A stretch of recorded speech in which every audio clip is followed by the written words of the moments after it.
Viewers, balik lagi bersama saya di Avenue Podcast hari ini, Sabira. Nah, gimana nih hari ini kabarnya Viewers? Semoga tetap sehat dan juga semangat ya, walaupun kita lagi ada di pandemi yang lagi naik-naiknya lagi. Oke, kemarin di episode perdana Avenue kita udah ngobrol-ngobrol nih soal project management, tapi dari segi profesional. Nah, hari ini kita akan mengulik lebih dalam lagi, lebih jauh lagi, dan pasti topiknya lebih menarik lagi. Kira-kira bisa nggak ya project management di-apply di daily life kita atau di kehidupan sehari-hari? Nah, seperti biasa nih, Avenue Podcast pasti selalu menghadirkan bintang tamu atau narasumber yang hebat-hebat dan juga sudah profesional di bidangnya. Hari ini kita kedatangan tamu yang sudah berpengalaman di project management, di consulting juga, dan beliau merupakan direktur dari Avenue Indonesia sendiri. Langsung saja kita sambut Mas Bayu Aditya Firmansyah. Halo Mas Bayu. Halo Shebi, terima kasih. Halo Avenuers semua. Oke, hari ini tetap semangat ya Mas Bayu. Semangat dong. Oke, langsung aja nih kita tanya-tanyain nih. Kalau di podcast Avenue kemarin nih, kan kita kan udah membahas tentang project management tapi dari segi profesionalnya. Oke. Nah, kira-kira project management itu bisa nggak sih di-apply di kehidupan sehari-hari kita nih Mas Bayu? Oke, terima kasih. Ya, jadi project management tidak semuanya harus formal ya. Kalau yang kemarin di podcast sebelumnya kita melakukan menceritakan project management dari sisi formal, dari sisi profesional, dan itu memang dibutuhkan di dalam pekerjaan masing-masing. Tapi sekarang kita mau mencoba menarik pendekatan project management tersebut ke kehidupan sehari-hari.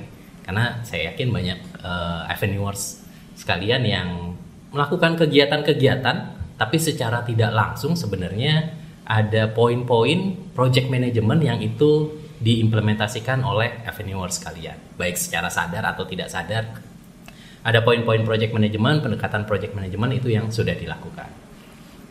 Oke, nah sebenarnya tuh ada nggak sih manfaatnya Mas Bayu untuk menerapkan project management itu tuh di kehidupan sehari-hari kita? Ada nggak sih pengaruhnya gitu? Oke, jadi project management itu kalau kita tarik ke definisinya, sesuai mungkin yang di podcast kemarin juga sudah disampaikan oleh Mbak Alin Veronica. Jadi project itu sebenarnya adalah upaya untuk menghasilkan suatu tujuan, suatu objektif yang itu harus dicapai dalam jangka waktu tertentu. Jadi ada constraint waktunya untuk mencapai objektif tersebut. Nah, mungkin Avenuers sekalian juga punya banyak target nih dalam kehidupan sehari-hari. Ya, misalnya waktu mau masuk kuliah gitu ya. Mau masuk kuliah itu targetnya berapa tahun sih lulus? Masa iya nggak mau jadi mahasiswa abadi gitu ya? Pasti minimal paling cepat targetnya 4 tahun gitu.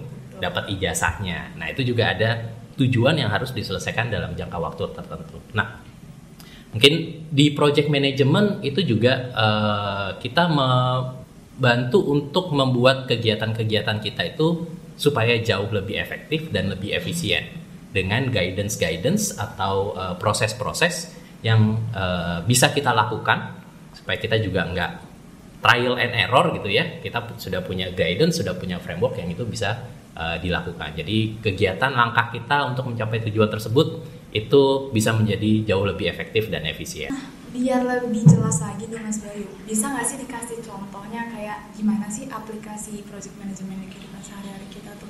Oke, ya jadi mungkin saat ini saya mau membawakan contoh traveling gitu ya, liburan. Nah, saya yakin Avenuers sekalian sudah kangen nih traveling, apalagi traveling ke luar negeri, traveling ke domestik dan lain sebagainya. Mungkin untuk beberapa Avenuers yang mungkin selama 2 tahun ini tertunda travelingnya, nah mungkin bisa menyiapkan travelingnya dengan pendekatan project management. Nah, mungkin yang pertama adalah kalau Avenuers sekalian merencanakan nih, atau Sebi merencanakan traveling, pasti kan perlu tahu siapa aja sih teman-teman yang mau ikut, ya harus diidentifikasi dulu stakeholdersnya.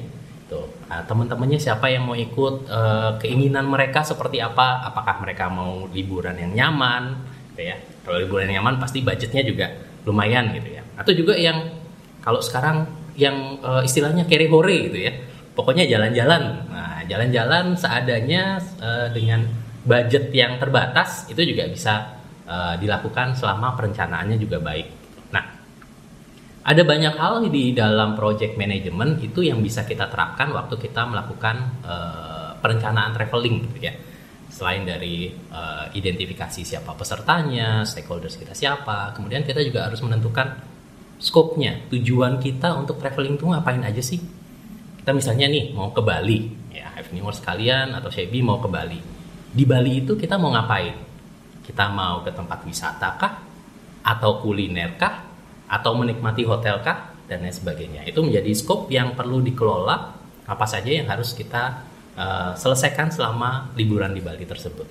Nah, kemudian masalah waktu. Nah, kan liburan juga nggak sangat panjang gitu ya. Ada batas waktunya, mungkin kita cuma bisa ngambil cuti 3 hari, 4 hari, atau 5 hari gitu. Nah, apa saja yang perlu kita siapkan agenda-agendanya untuk memastikan liburan kita itu efektif gitu. Ya, mulai dari kita pertama sampai di Bali, kita itu harus ngelakuin apa? Apakah langsung ke hotel untuk istirahat, atau mungkin kuliner dan lain sebagainya. Jadi agendanya sudah ditata sedemikian rupa, yaitu bagian dari schedule management, termasuk juga durasinya. Kalau misalnya kita mau ke Nusa Dua gitu ya, di hari kesekian kita mau liburan ke Nusa Dua untuk main water sport gitu ya. Kita mungkin di water sport, apakah kita mau melakukan kegiatan naik banana boat atau jet ski atau snorkeling, diving dan lain sebagainya. Nah, itu juga sudah perlu dimasukkan di dalam agenda. Jadi kita nggak bingung nih, waktu di Bali kita mau ngapain sih gitu ya. Jadi seawal mungkin kita sudah buatkan schedule-nya atau agenda-agendanya. Oh, jadi ternyata bermanfaat banget ya, itu bisa membantu kita kalau misalnya lagi traveling nih, khususnya nanti nih kalau pandemi udah selesai bisa langsung diterapkan nih project manajemennya ini. Nah, terus Mas Bayu kira-kira apa sih yang harus diperhatikan nih dalam menjalankan traveling sebagai sebuah proyek? Kira-kira apa aja sih harus kita perhatiin? Oke. Nah, biasanya kalau kita sudah mencoba untuk merencanakan dengan baik gitu ya, agendanya sudah kita rencanakan, kemudian lokasinya sudah kita tentukan, termasuk juga mungkin budgetnya yang kita bicarakan dengan teman-teman gitu ya. Nah, kemudian waktu pelaksanaan ya, juga jangan lupa untuk melakukan monitoring and controlling. Ya, waktu liburan, waktu sehari-hari mungkin di malam harinya bisa sambil kumpul-kumpul gitu ya.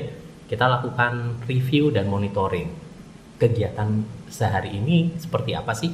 Sudah cukup bagus buat teman-teman atau enggak? Ya, untuk agenda ke depannya apakah perlu ada yang kita ubah? Ya, let's say misalnya ke waktu main water sport kurang nih waktunya. Nah, jadi agenda di hari selanjutnya bisa kita adjust untuk kembali ke permainan water sport, atau kita tetap bisa mengikuti rencana yang sudah kita buat sebelumnya. Jadi walaupun secara agenda sudah dibuat, tapi masih fleksibel karena kan ini juga kegiatannya informal ya. Jadi masih banyak hal-hal yang bisa kita perbaiki. Kemudian mungkin juga komunikasi. Komunikasi ini juga penting, apalagi tidak hanya satu orang yang bepergian, mungkin dengan rekan-rekan masing-masing punya kebiasaan sendiri-sendiri gitu ya. Kita juga harus komunikasikan, kita mau pergi jam berapa, makan jam berapa, nanti kumpulnya jam berapa dan lain sebagainya. Itu juga yang harus bisa dilakukan. Nah, monitoring and controllingnya juga perlu dilihat juga. Nah, ini juga biasanya terkait budget. Ya, jangan sampai hari-hari awal spend uangnya terlalu banyak sehingga hari berikutnya kehabisan gitu ya. Nah, itu juga harus di maintain, dimonitor budgetnya masih tersedia berapa. Ya, jangan hari pertama makan mewah, hari terakhir makannya seadanya. Nah, itu juga harus itu dia. Itu menarik banget tuh, soalnya terlebih lagi kayak komunikasi kan banyak kayak yang traveling sama temen-temennya malah jadi berantem. Nah, ini bisa diaplikasikan nih. Terus kalau soal budgetnya sendiri nih Mas Bayu, ini penting banget nih soal budget nih ya kalau lagi traveling. Kira-kira ada nggak sih cara untuk manajemen budgetnya sendiri gitu? Oke, nah di project management itu salah satu proses yang perlu kita lakukan memang adalah cost management gitu ya. Jadi bagaimana kita mengelola budget, mengelola dana yang ada untuk memastikan kegiatan kita dari awal sampai akhir itu sesuai dengan budget yang sudah kita punya gitu ya. Jadi mungkin kalau untuk traveling kita juga perlu tahu nih cost-nya atau biayanya apa saja sih yang perlu kita keluarkan untuk traveling itu. Ya, mungkin dari pertama, kalau misalnya teman-teman dari Jakarta mau ke Bali kan pasti butuh naik pesawat nih. Nah, pesawat juga pasti ada kelas-kelasnya. Nah, ada budget yang harus disesuaikan. Budgetnya cukup nggak kalau misalnya teman-teman mau naik Garuda gitu ya. Atau ternyata budgetnya hanya cukup untuk naik Citylink, Lion Air, atau AirAsia, dan lain sebagainya. Itu juga perlu dipertimbangkan. Jadi dasar kita mengelola kita mau menggunakan transportasi yang mana. Kemudian hotel. Nah, hotel juga ini juga range-nya sangat banyak gitu ya. Walaupun ya saya yakin waktu pandemi ini harga-harga hotel di Bali cukup murah gitu ya. Tapi tetap saja budget harus kita atur sedemikian rupa. Jadi kita juga harus memastikan hotel bintang berapa, budget berapa, itu untuk bisa sesuai dengan cost yang dipunya. Dan jangan lupa sekarang mungkin sudah zamannya aplikasi gitu ya, banyak diskon-diskon, promo-promo yang diberikan oleh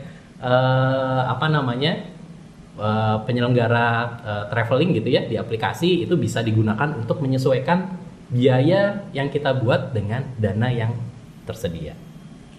Diskon-diskon, nah itu saya nih menurutnya Mas Bayu. Tadi menarik banget tuh soal ngomongin budget ya. Ini juga emang harus diperhatikan apalagi soal traveling biar nantinya kita nggak over budget atau kekurangan budget nih. Nah tadi kan kita udah ngomongin soal traveling yang itu useful banget ya, bisa diterapin. Terus kira-kira ada lagi nggak sih Mas kegiatan lain yang bisa diterapin menggunakan manajemen? Oke. Ya, sebenarnya banyak ya kegiatan-kegiatan yang kita lakukan sehari-hari. Mungkin Avenuers sekalian baik di organisasinya ataupun yang masih kuliah nih di kampusnya dan lain sebagainya, itu bisa dilakukan ya. Mungkin kalau kita ngadakan seminar, workshop, itu juga adalah sebuah project dan bisa dilakukan dengan pendekatan project management. Gitu ya. Kalau misalnya teman-teman yang mau melanjutkan kuliah nih S2, sedang melakukan tesis atau skripsi, itu juga bisa dilakukan dengan pendekatan project. Jadi banyak hal kegiatan yang bisa kita lakukan dengan pendekatan project, tapi mungkin itu nanti bisa kita bahas di seri selanjutnya gitu ya. Oke, nah menarik banget ya kita ngobrol-ngobrol hari ini sama Mas Bayu. Ternyata project management itu nggak cuma diterapin untuk profesional aja. Pasti kan banyak yang project management cuma diterapin untuk di dunia profesional aja. Ternyata bisa diaplikasikan di daily life kita, kayak tadi contohnya traveling ya. Betul. Terus workshop juga di organisasi kampus, banyak banget. Oke, terima kasih banyak ya Mas Bayu. Terima kasih untuk hari ini udah sharing-sharing untuk menjawab pertanyaan-pertanyaan nih dari Avenuers sendiri dan juga dari saya. Oke, nah segitu aja nih Avenuers bincang-bincang podcast kita hari ini bersama Mas Bayu. Tapi sebelumnya untuk Avenuers yang mau belajar lebih lanjut lagi tentang project management in daily life, bisa langsung cek di websitenya Avenue, www.avenue.co.id. Kita ada blog di situ atau bisa langsung cek di description box. Oke, segitu aja hari ini dan kita berjumpa di episode Avenue Podcast selanjutnya. See you.